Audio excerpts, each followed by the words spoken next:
next is our second lecture delivered by Professor Philip from the City of Hope National Medical Center, USA. 接下来将由来自美国 City of Hope 国家医学中心的 Philip 教授为我们带来第二场演讲。恭请座长为我们介绍郭教授。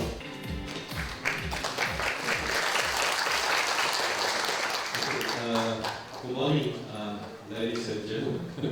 Today I have the privilege to introducing Professor Philip. He is a distinguished expert in the field of radiology and nuclear medicine as well. Professor currently holds actually multiple roles at the City of Hope National Medical Center in California.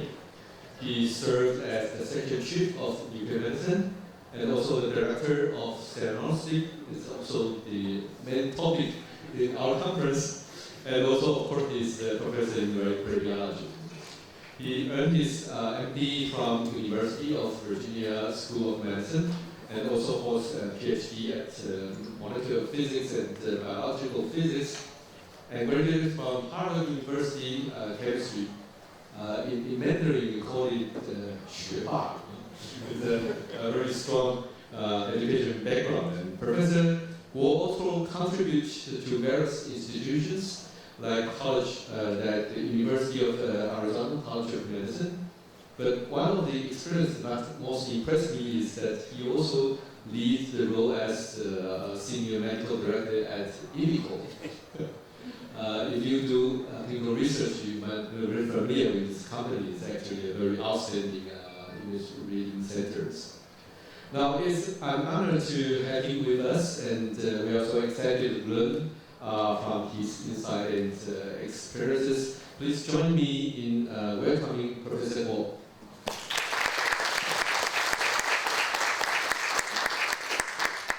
Thank you very much. It's a great honor. I didn't expect to be speaking in Taiwan so soon after being here. I apologize, despite my Taiwanese heritage, I know only a little bit of Taiwanese and even less Mandarin, so I'll be speaking entirely in English. But my family has a very, of course, deep connection to Taiwan, so it's a real honor and privilege to be speaking back here to share my experiences on the topic of PET for neurotheranostics of Alzheimer's disease. And really when I say sharing, I had an opportunity to give a couple talks before this one, and I've learned a great deal from my new colleagues here in Taiwan as well. So the theme of the meeting, of course, is theranostics, and I think a lot of people don't think about Alzheimer's disease and neurotheranostics as being a critical area for nuclear medicine. Of course, we're doing so much in oncology, but really we will play a big role in neurotheranostics. This is, in way of disclosure, I do a lot of work with the various radiopharmaceutical companies. I've had grants from them as well. And two main learning objectives for the next 40 minutes. To discuss the evolving role of PET biomarker staging in Alzheimer's disease, and that's really undergoing a transformation right now, and to understand the integration of PET into neurotheranostics. And what we're going to focus on here is Alzheimer's disease, but what is happening in Alzheimer's disease will hopefully be happening in the whole neurodegenerative field in general. Okay. To go back historically, like what our prior speaker just did, the traditional method for Alzheimer's disease was a very clinical and functional assessment. It wasn't very biological, it wasn't really focused on pathology, where you focused on symptoms and how it interfered with daily activities. But we moved to the biomarker staging system, and in 2016, this was a very powerful publication called, came out about the ATN classification system. You can see really just an impressive group of people in our field who are still very active, who first came up with this ATN classification system in 2016. And the A stands for amyloid, the T stands for tau, and the N stands for neurodegeneration. And the original framework of this ATN system, you either said that they were plus or minus, a very binary assessment for each one of these, A, T, and N. And we, through PET, can assess each one of these categories. And of course, I'm American, so I have a little bit of a US focus here, I apologize. But our very first amyloid PET tracer was approved in 2012. And then we have a tau PET tracer approved by the United States FDA in 2020. And we, of course, use FDG for neurodegeneration. That actually was approved for epilepsy, but we use it commonly in neurodegenerative Alzheimer's disease for quite some time. So we have PET biomarkers in the ATM. Let's focus on the A, the amyloid. And this is a figure that many of you have probably seen from Dr. Jack, in which they show the biomarker progression. So on the y-axis is biomarker abnormality from 0 to maximum, and on the x-axis is time. And the take-home message from this figure is that the first biomarker to become abnormal is amyloid, all right? And subsequently it's tau, and then your neurodegenerative biomarkers. And that amyloid is the first category of biomarker to become abnormal, so it's very sensitive, okay? It actually becomes abnormal even before you develop any clinical symptoms, all right? So very powerful and sensitive, because by the time you develop symptoms, the biomarker is not subtly abnormal. It's usually very strongly abnormal. All right, these are the 3 United States FDA-approved amyloid PET tracers, Philli here, Philli and fluidimetamol. And they all have a very similar basic principle, but they then have very different read methodologies, as you can see. The fluidimetamol on the right actually is the one that's used in color. There are different number of regions that have to be positive. The different regions that you assess are different. So you cannot do a one-size-fits-all approach to reading these, but they have a similar basic principle in that when it's negative, you have a white matter pattern, okay? If you took your MRI on this patient and looked at where the white matter is, it would look like this. And then when it's positive, you have uptake not only in the white matter, but also in the gray matter, so you lose your white matter pattern, okay? So, as you can tell, the 3 tracers also have, again, different administrative activities, different recommended uptake times, and different acquisition times. So whichever one you use, please make sure to use the correct acquisition and administrative activity protocol as well. All right, in nuclear medicine, we've always prided ourselves very appropriately on being functional imagers, physiologic imagers, right? But the amyloid PET is really where we have gone next, as we're used to also in oncology, right, with PSMA and somatostatin receptor imaging, where now we've become like molecular pathologists, right? Amyloid PET is not a functional imaging agent. It's not like FDG where we're going to look for a pattern that tells us this is Alzheimer's disease, this is frontal temporal, this is Lewy body. We are assessing how much of amyloid is there as if we had a radioactive stain, okay? And in fact, all these approved agents were actually modified stains that were used to stain for amyloid in the brain. Usually there was a modification that was done so it would cross the blood-brain barrier, and of course you radio-label it, all right? So a negative scan has been calibrated by our visual read methodologies to correlate on neurohistopathology to sparse to no neuritic plaque, okay? And that's inconsistent with a neuropathologic diagnosis of Alzheimer's disease. When you have Alzheimer's disease, your clinical symptoms, you won't have subtle amounts of sparse plaque, okay? On the other hand, if you have an abnormal or positive scan, that's consistent with moderate to frequent amyloid neuritic plaques on neurohistopathology. That's the level of plaque that you'll see in patients with Alzheimer's disease who have symptoms, okay? So negative scan, sparse to no neuritic plaque, a positive scan, moderate to frequent amyloid plaques. And that's actually what I put in my impression in my report to emphasize that we really are, in this way, correlating to histopathology. So this is an example for you. Some of you may have seen, be familiar with amyloid PET, but not all, so I just want to show you the image. Again, big picture, usually we start at the cerebellum because that doesn't have any amyloid accumulation, even in advanced Alzheimer's disease. You look at your differentiation between your white matter, your gray matter, and your cerebellum. Blue is negative here, very low level. Reds and oranges are high levels, the normal accumulation of the white matter. As you come up to your temporal occipital regions, you can see this is just a white matter activity. Your frontal activity will have a very rough pattern. There's lack of activity out in the periphery where your gray matter is. Also lack of activity in the gray matter lining in your interhemispheric vision on both sides. You see that also, nice negative area in the midline, in your frontal and parietal regions. It's a very classic white matter appearance, skipping a lot of the details here, but we don't have time for that level of stuff. But this is a classic positive example where it's positive in all regions. Again, negative cerebellum as you come up, you can't find that white matter ridge in your temporal region. The frontal pattern, you have intense activity going all the way out to the periphery. And you can also see it in the striatal region here, the fluid metabolite scan. And look here in the parietal precuneus, filled in. You don't have that big gap of activity in the midline where your gray matter lines your interhemispheric fissure. So a classic pattern where you have positivity in all regions. And just as a quick close-up, so you'll focus on your frontal regions here on your axials. Instead of the spiky pattern of white matter, you have this intense smooth activity going out to the edge when it's positive scan. And you can also see that in the lateral temporal region. Instead of the negative greens and blues here, you have positive oranges and reds going out to the periphery. And also, you can focus in the striatal region here, green when it's negative, and it fills in with positive uptake when it's a positive region. This is a more challenging scan.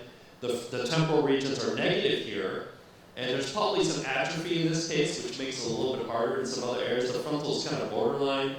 But you check all your regions systematically, and if you go to the sagittal views, when it's all cases, but particularly challenging cases, you want to look at all of your views. The sagittal region, you see that the precuneus in this case was positive, and you can confirm that on your coronal view right here as well.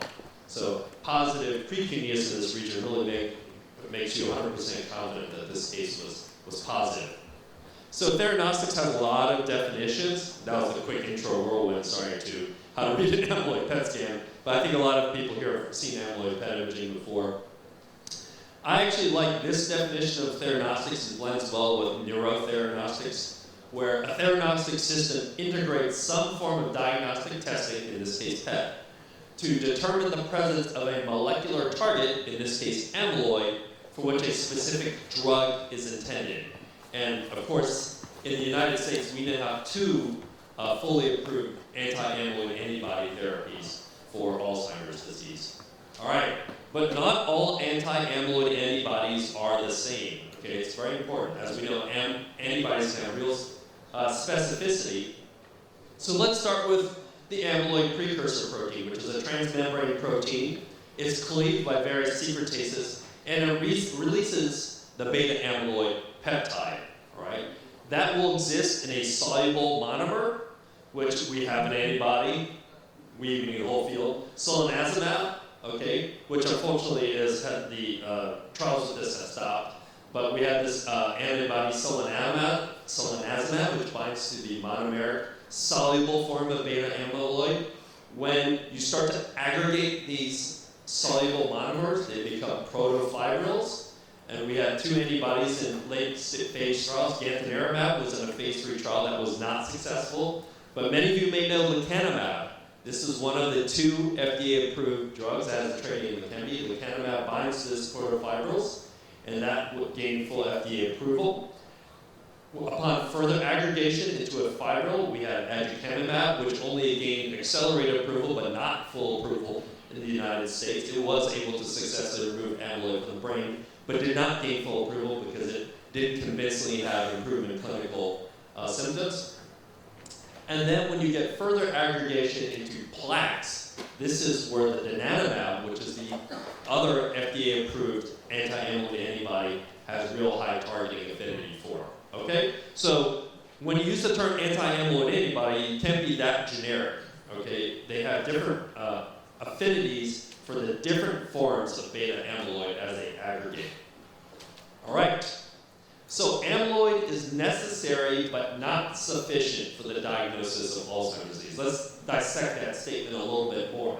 Okay? It means, again, amyloid is the first biomarker to become abnormal, which also means that you actually are amyloid positive for many, many years before you develop any symptoms. Some people say 10 years, some people say even 20 years, depending on what you want to call your threshold for positivity.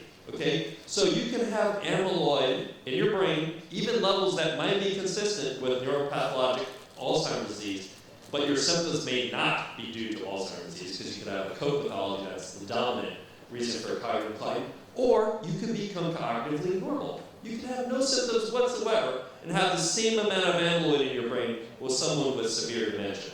Okay? So it's necessary but not sufficient. Some people say, oh, isn't that something bad that your amyloid PET may not be that specific? Well, let's look at this the other way. How can we turn that into an advantage?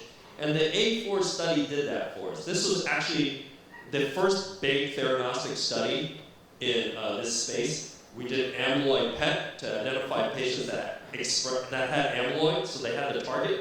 And they were actually given the anti-amyloid antibody solanezumab, the one that just binds to the soluble form of amyloid. Unfortunately, the therapy did not work, but it was still a very successful trial because we took patients who were cognitively normal on neuropsychiatric testing. So no symptoms whatsoever. They're not even patients, right? Because they have no symptoms. They're just subjects of a clinical trial. And they had, they all underwent amyloid PET, and we found that when you were amyloid PET positive, but cognitively normal, we can identify a subject population that's on the Alzheimer's disease continuum that are higher risk for cognitive decline in developing Alzheimer's disease. So this is a subject population that you can target for preventive trials for Alzheimer's disease using amyloid PET. All right, now let's jump to the middle biomarker T for tau. And again, we have one FDA-approved tau agent. It's called taucipir. And there's a lot of excitement going on about what tau PET can do for us, all right? So that is your second biomarker that becomes positive. You'll be amyloid positive for a little while, then but tau negative. And then when you become tau positive, tau correlates much better with clinical symptoms, okay? Your brain can be saturated with amyloid, you can't get any more amyloid positive, and you still be relatively asymptomatic. But with tau, as you get more and more tau progression in your brain, your clinical symptoms will get worse with a much higher correlation, okay? And we'll talk more about tau later, and then for neurodegeneration again, for PET we use FDG, as we know. If you want to use more volume loss, you will use your high resolution MRI. So we go amyloid, then tau, then FDG if you want to do PET in the old days. Okay, but what is that link? Okay, between tau and then finally neuronal loss, because we want to stop that neuronal loss. Once the neurons lost, things are probably too late to intervene. And a lot of scientists think it's inflammation, pathologic inflammation, which is the common endpoint for causing neuronal loss in a lot of our neurodegenerative disease processes, not just Alzheimer's disease. So a lot of people like this analogy where amyloid is like the wood, okay? As long as there's no fire, that's okay that you just have a pile of wood. But then tau is the match, all right? And then once you strike the match and you set the fire, that's the inflammation that's going to burn everything down and cause neuronal loss. So we want to stop this fire from ever starting is the idea, right? And so you can correlate these generally with the clinical symptoms, all right? So you can take this biomarker classification scheme and tie it into your clinical scheme, right? Where even if you have genetic risk factors, you can still be amyloid negative, but then eventually you'll convert to being amyloid positive, and then at some point you're going to become tau positive, and then at some point that's going to trigger the inflammation and then the neuronal loss. So there's this cascade that happens. And that we think is started, if you believe the amyloid hypothesis, it all begins with amyloid. Okay, and so what is the key to curing Alzheimer's disease? Well, most people think it's prevention, all right? We have to stop this amyloid cascade from happening, this domino effect, if you will, all right? And rather than waiting to this stage to treat it, what we have tools now is to maybe prevent this amyloid cascade from happening at the amyloid stage, all right? So we're thinking about staging Alzheimer's disease more and more, and so that we don't try to do these very difficult regenerative therapies or these anti-inflammatory therapies and stopping it in its tracks very early on. Okay, and in case you don't know, this is happening right now, okay? Very encouraging for the field of Alzheimer's disease, which almost gave up not too long ago on anti-amyloid therapies. The A4 trial was the first of its kind. Unfortunately, the solanezumab trial agent had no effect on slowing cognitive decline, so it also did not decrease any amyloid in the brain, which was not surprising because it only binds the soluble form.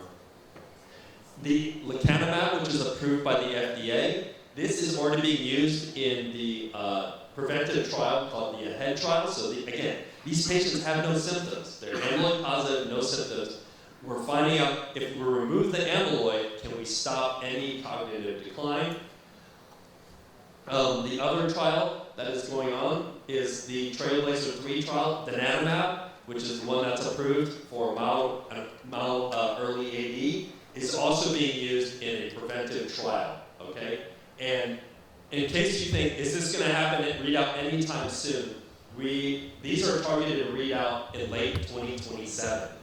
So not too long from now, and it can't come soon enough, for these patients who have early AD, we may know if the amyloid hypothesis is true, that if you could stop the amyloid, remove it before patients develop any symptoms, when they have little or no tau, we can stop that whole cascade from happening, and essentially, let's not get ahead of ourselves, but let's be optimistic, cure Alzheimer's disease by preventing it. Okay, so this is again with an A4 study. Unfortunately, we weren't able to stop anything with the selinazumab agent, but they didn't clear the amyloid from the brain either with the selinazumab. So in a way, even though it was a negative trial, we learned from it that really you need to clear amyloid from the brain. Just removing the soluble form is not enough. Okay? And so lecanemab got accelerated approval. I bring up the accelerated approval because it shows that the US FDA is really looking at biomarkers. They granted it accelerated approval based on the principle, like we have seen in cancer, that if you can engage the target, okay, and effectively engage your target and have the effect you want, which in this case was to remove amyloid from the brain, proven by serial amyloid PET imaging, that you can have a biomarker success. But for full approval, you needed the clinical improvement as well. And they didn't have that in the Clarity AD trial, where unfortunately it didn't stop cognitive decline, but it slowed it. So this is the lecanemab arm, and this is the placebo arm. As you can see, it slowed the cognitive decline compared to placebo, and it was very statistically significant. So this is how it got into approval. Of course, we wish it stopped it entirely, but no, it only slows cognitive decline.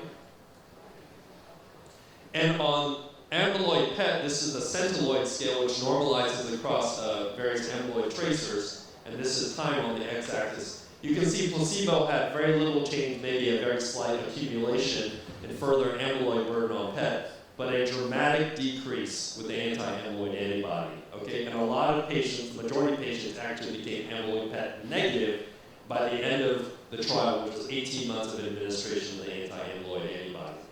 But there's a downside. Okay, these anti-amyloid antibodies do cause something we call ARIA, amyloid-related imaging abnormalities. Those comes in two types, edema and hemorrhage. And so these safety MRIs are absolutely critical in the protocol for administering these anti-amyloid antibodies, whether it's in a clinical trial or in real life.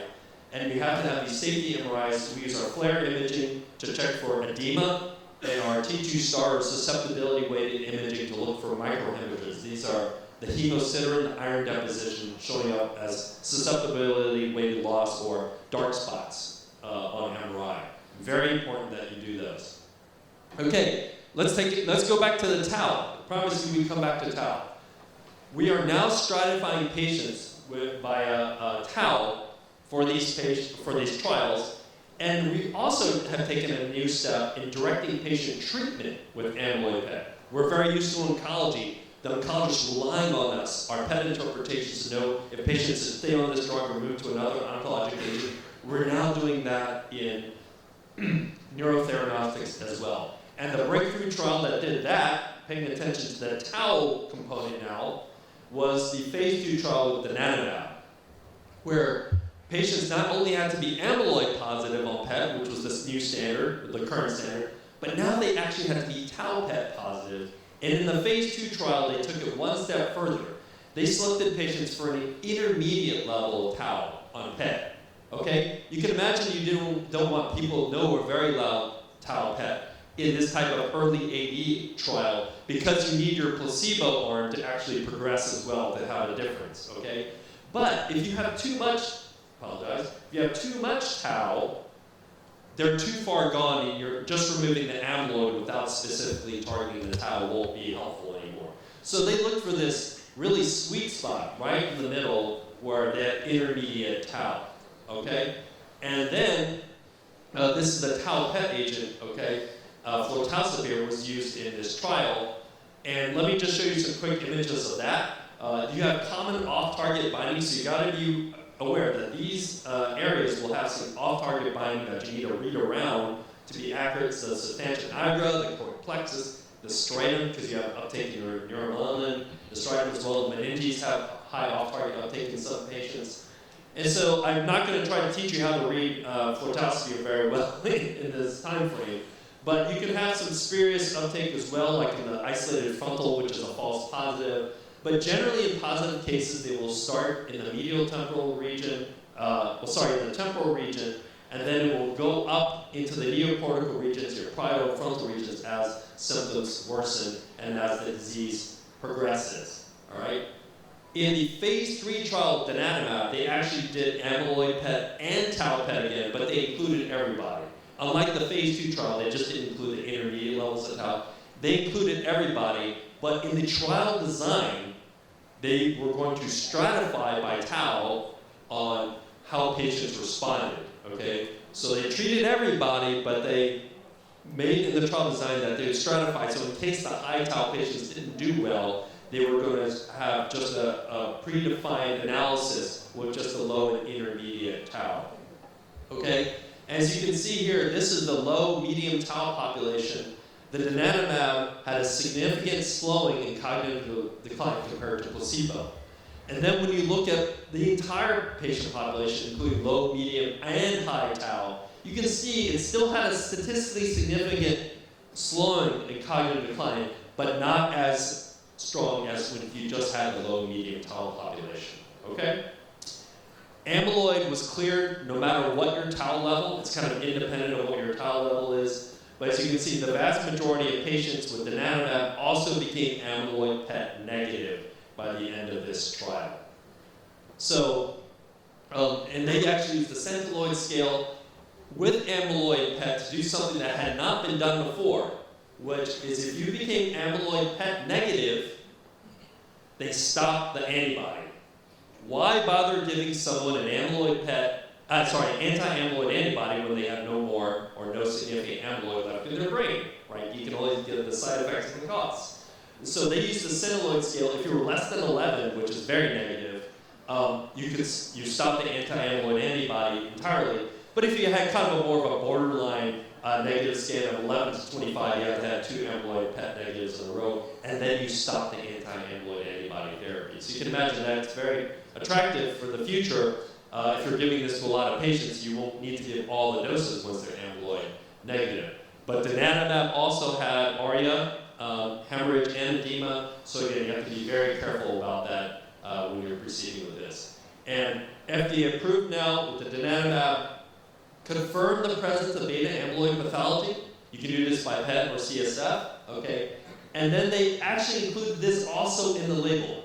Consider stopping based on reduction of amyloid plaques to minimal levels of amyloid PET, okay? So now we are in a position as the nuclear medicine physicians to also help guide the neurologist as to the management when you can stop the anti-amyloid antibody therapy as well.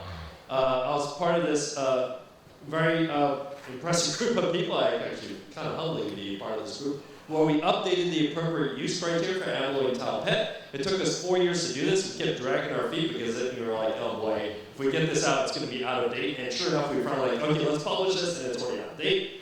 But once you have a score of 7 or 8 or 9, it's considered appropriate to determine eligibility for treatment with an approved amyloid targeted therapy, very high rating. And we might actually have to modify this now. We have to have a new version as soon as it's almost come out. Now that donanemab has that on the label of monitoring response to therapy, because you actually might take an action with that, which is, of course, stopping the anti-amyloid antibody. So now let's bring ourselves to the present. We have the ATN classification system, first developed in 2016, due for an update. And here it is the update in 2024. The revised criteria for diagnosis and staging of Alzheimer's disease As you can see, Dr. Clifford Jack was the first author here, very important in the field. And they have modified it now. You'll see some reminders of the ATN classification system, right? But it's further developed, okay? I kind of see this, there's nothing wrong with the ATN classification system. You have to learn to walk before you can run. But as you can see here, they have a core 1 biomarker, which the result is sufficient to establish a diagnosis of Alzheimer's disease and to inform on the clinical decision making, okay? So core 1 is amyloid PET, okay? Core 2 is tau PET, all right? Very important biomarker, but it provides prognostic information, okay? And it will increase your confidence that Alzheimer's disease is contributing to the symptoms, right?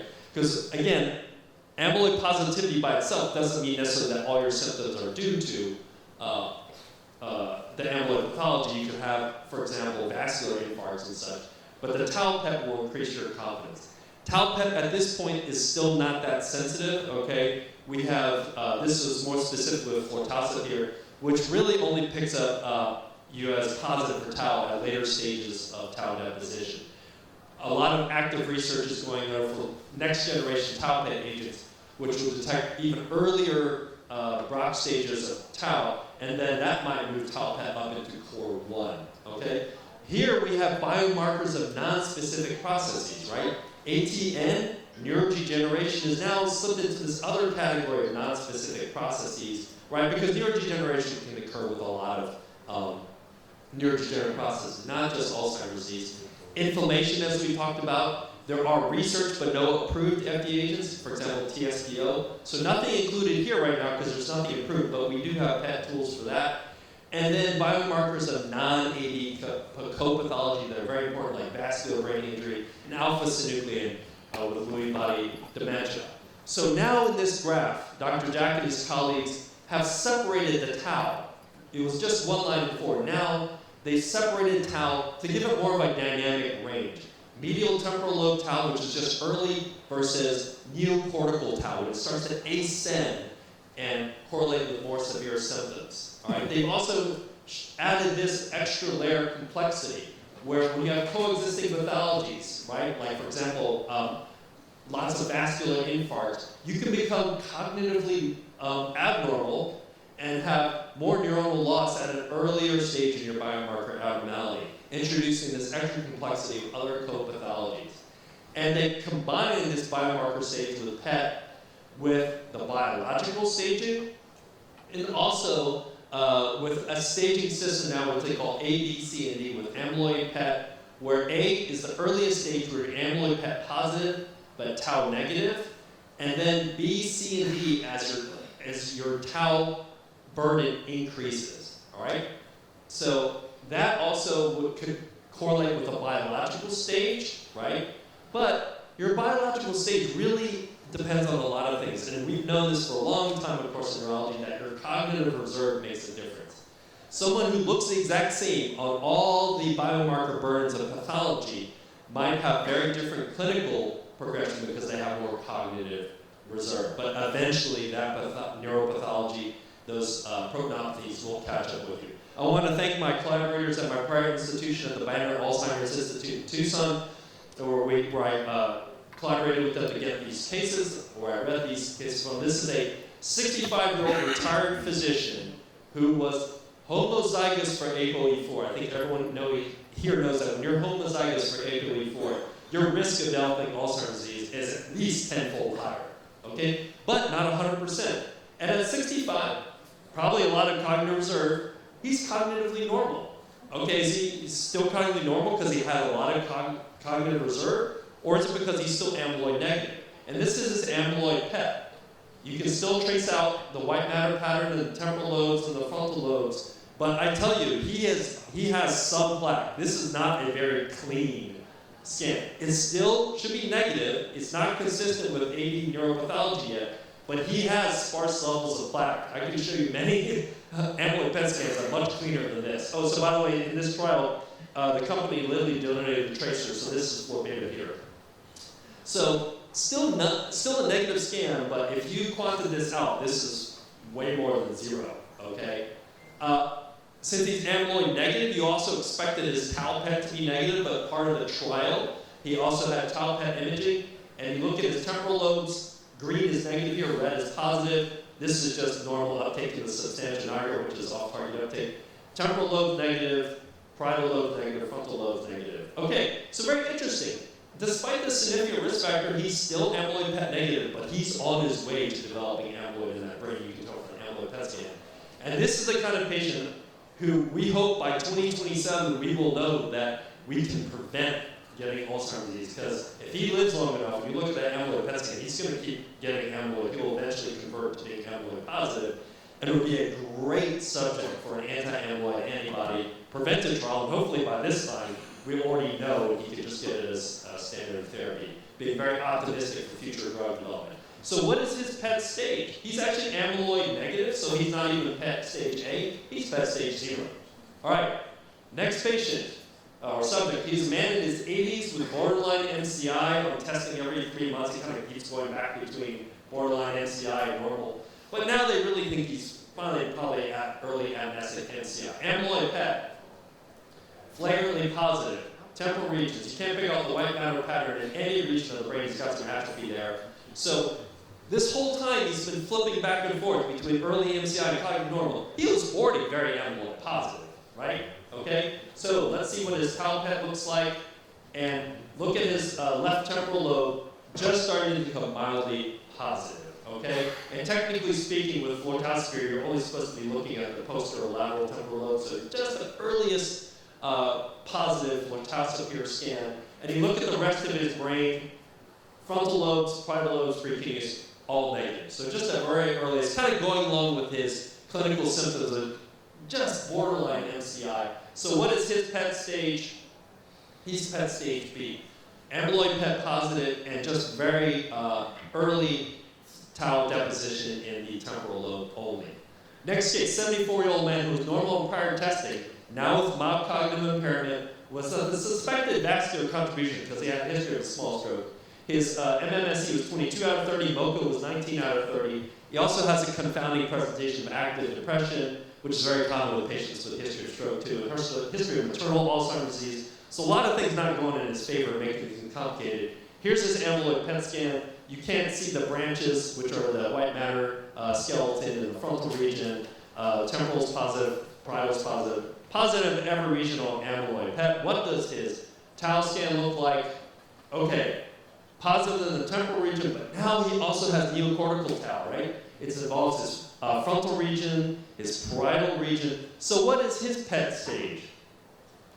He's PET stage C, right? He's amyloid PET positive. He's gone beyond just the temporal lobes and into the neocortical regions, okay? And last case, 60-year-old man with a master's degree, high cognitive reserve, recently progressed from early AD to frank dementia, okay? So you see this in patients with these high cognitive reserves. They can kind of fight back this increasing proteinopathy, but at some point it just overcomes their cognitive reserve. They decline very quickly, right? And MMSE was 15 out of 30, MoCA was 9 out of 30, amyloid PET positive in every region, and look at his tau, right? Positive very heavily in even all the neocortical regions. His frontal and parietal regions can even get even more. You gotta get this sparing commonly in the corticospinal region here, right? Like you do with FEG. And what is his PET stage? He's PET stage D, right? Because he has high PET neocortical uptake now as well. So thank you very much I always like to thank the patients and their families, because we couldn't have gotten anywhere near where we are now without patients and families devoting so much of their lives to clinical trials. Thank you very much.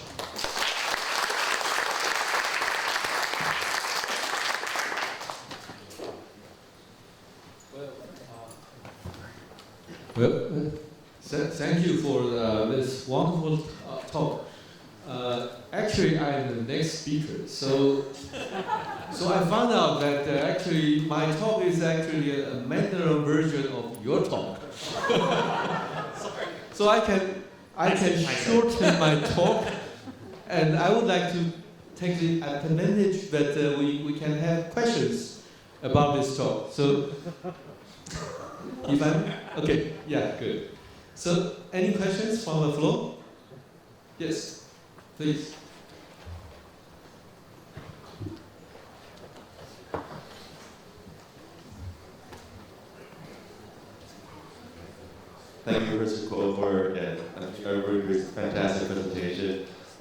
other than the extent for those biomarker PETs, would uptake like an SUV max or like a lesion to normal uptake intensity, would that help? Was there any correlation in your experience with symptoms and or treatment response?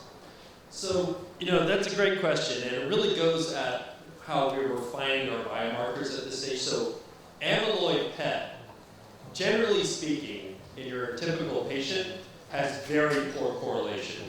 Because, if you scan, for example, this patient 10 years ago, their amyloid PET scan would probably still look like this. They're completely cognitively normal.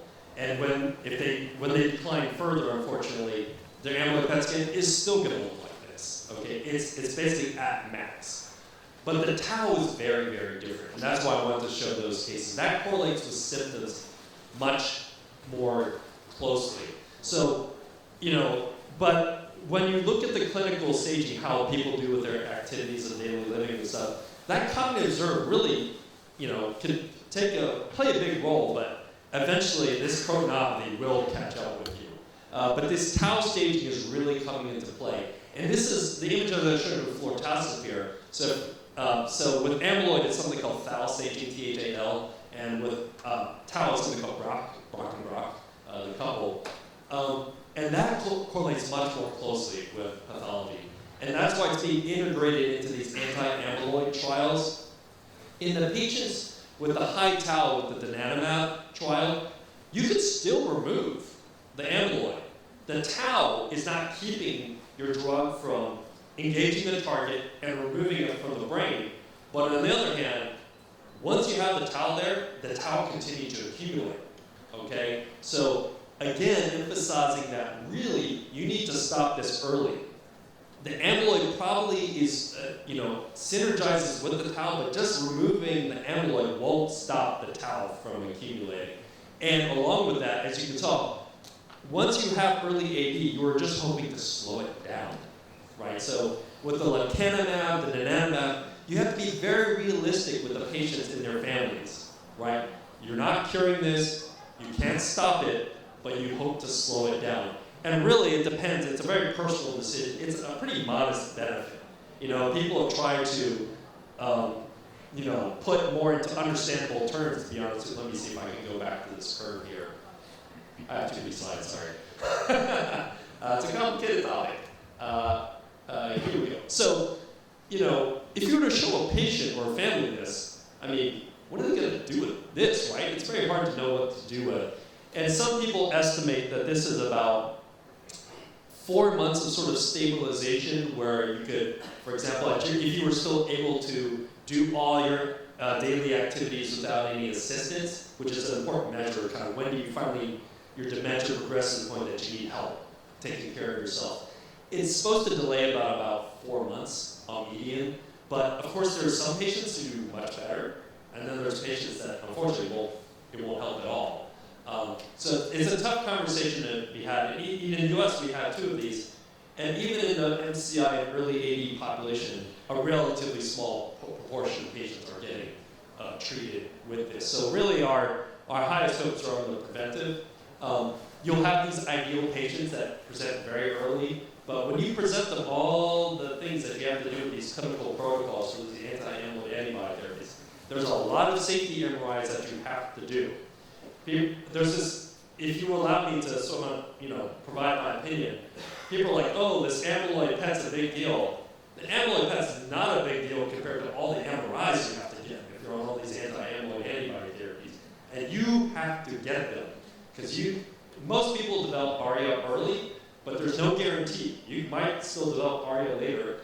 Most of the time the ARIA is asymptomatic, but you never know. They can be symptomatic, they can have headaches, and they need to really stop the drug or stop it entirely and never get it restarted. So there's a lot to do. It's a very busy protocol. You have to get these safety MRIs, you have to come for these infusions and everything. So it's very challenging. But the tau is really, really going to be important in the future. And of course now, in clinical trials, they're even targeting tau, right? But we will hopefully see, in the coming years, for those who have been working in the Alzheimer's field for a long time, there was a point, and there was a low point in the amyloid field where you actually wondered if targeting amyloid was just going to do anything at all. And in the dark days, we were like, wow, we just unfortunately wasted a lot of patients' time and a lot of resources going after a target that just will help. But this slowing is a very good proof of principle. There's no statistical doubt that this slows the cognitive decline. But on the tau PET, even after you remove the amyloid, the tau accumulation slows, but it doesn't stop. Again, that tau, you need the amyloid to kind of start it, but the tau can keep going later on. It's very interesting to think about. We have created a situation in thousands of patients that has never existed.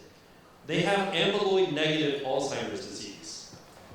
We removed the amyloid from their brains, but they still have the tau of the Alzheimer's disease, and they still have Alzheimer's disease. We've created this situation that never existed. Naturally. There is no natural disease course for this, and so we're learning right now, what does that mean?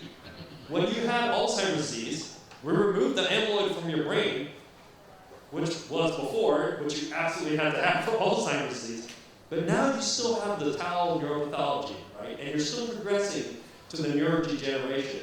And what will happen with these patients? We have this assumption that's probably right, that your amyloid accumulation will be quite slow after you remove the tau. That there's no reason we think that your amyloid accumulation should occur quickly after you've removed the anti-amyloid antibody.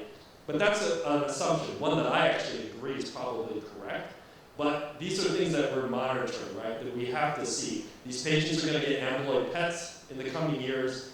And we need to make sure that, yeah, you stopped your anti-amyloid antibody because you're amyloid negative. And by most estimates, when they do the modeling, you probably won't even become mildly amyloid positive for at least another 3-4 years. But this is a patient population that has never existed before in the history of mankind, right? We made you amyloid negative through a drug. So we will see lots of interesting things that have to come about. But the tau really is coming to the forefront. And with for tau Sapir, let me jump to for tau Sapir, we can already separate, whether you just have activity in your temporal or whether it's really involving your higher neocortical regions. And we're getting the next generation of tau agents already being developed. So hopefully we can start to even develop the earliest bits of tau. Now, for your quantification question, all the trials use the centiloid scale. For those of you not familiar with the centiloid scale, they take a bunch of patients who should be negative for amyloid, cognitively normal, younger, healthier controls, and then patients with Alzheimer's disease. You scan it with a particular agent, a particular scanner, a particular reconstruction protocol, and then you do the same with another tracer, and you correlate them. And you anchor the average for the normal healthy controls at 0, and the ones with the Alzheimer's disease at 100. Okay? So it's a scale from a 0 to 100 when we say that it's just anchored. Because you can have negative centiloids because you were less than the average, or you can have more than 100 because you were just greater than the average. So a lot of people get confused and they're like, oh yeah, the centiloid score of 110, how is that possible? It's completely possible because anchored at 100 for the Alzheimer's, it was the average. So, and indeed in the donanemab tranquilizer trial, the average was like 102 or something. It was actually about 100. So that's what we typically use now in the trials to sort of harmonize across all. It's what the FDA wants you to do. We don't use SUVRs anymore in these big trials. Any single institution is fine to use SUVRs, which is a ratio of a particular region or the whole brain with a reference region. Reference region is most commonly the cerebellum, but you can use other things like the pons or even cortical white matter. But most of the time in the trials we're using centiloids. As you can see in the Trailblazer trial where you stopped, they used a centiloid threshold of 11 or less, or actually less than 11. Then you could just stop it. 11 to 25, you had to have 2 within that range. Okay, because when you do the repeatability testing for centiloid with any tracer, it's about 4 to 5%. Okay, so 2 standard deviations, that's almost plus or minus 10, centiloid units. So you can imagine if your centiloid score is 20, you don't know if you were actually 10 or whether you were 30. So that's why they want you to be negative twice in that range. Okay, and there's quantification the Centiloid version of tau is being developed right now. That's going to be much, much harder to do. So that's in the works, but that is way more challenging than the amyloid. So sorry for that long question. That was very good. There's a lot of important things in that question. Thank you. Thank you very much. Well, thank you very much. It is a very wonderful discussion, and we'd like to end the section here. And before we end it, I think there's